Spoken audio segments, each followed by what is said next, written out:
maybe, it may not be. So, pit exit's clear. All right, John. when qualifying on plate tracks in the national car, burn your tires. Actually, that's true for pretty much all of them. You want to burn out just to get extra heat in the tires and scrub a little bit of the grip off. Grip doesn't really help you here in qualifying. It actually slows the car down, so as much grip you can get burned off, the better. Run the high line all the way out by the wall as close as ye dare. For your out lap as well as your first one, you want to build as much momentum as possible.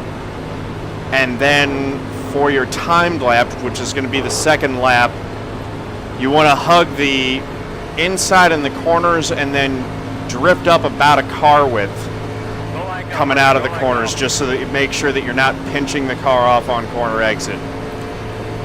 That, as far as I'm aware, is the fast way around these tracks. And qualifying up front is pretty important. You can save yourself a lot of trouble by being in front of a lot of the carnage, and especially in the National Series where there are no cautions, keeping contact with the front pack is at a premium. So again, getting yourself a good starting spot is key for helping yourself out in that regard. God dang, it's bouncy. All right, so we're coming to the end of our first lap. Want to get it down to the inside line there.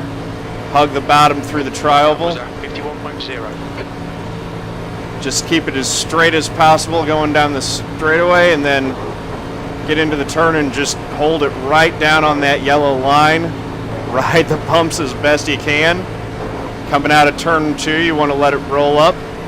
Sit right about here. There's a little seam that you can kind of use as a guide marker. There are no lane lines.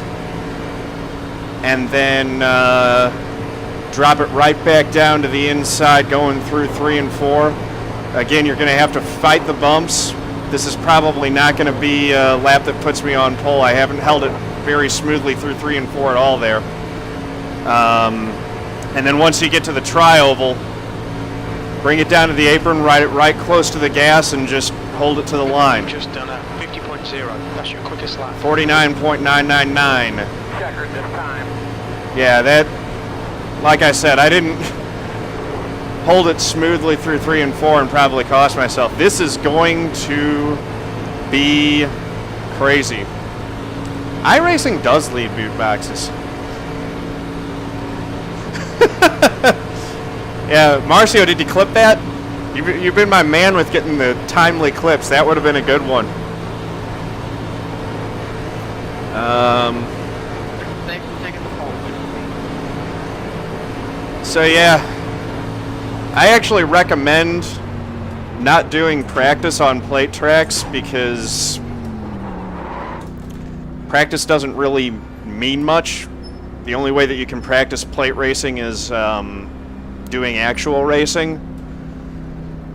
And if you don't do practice, then you can keep your all-time opt lap and stuff to a solo run, which is more useful for comparison when you're qualifying, which is really the only time that you're paying attention to your lap times anyway.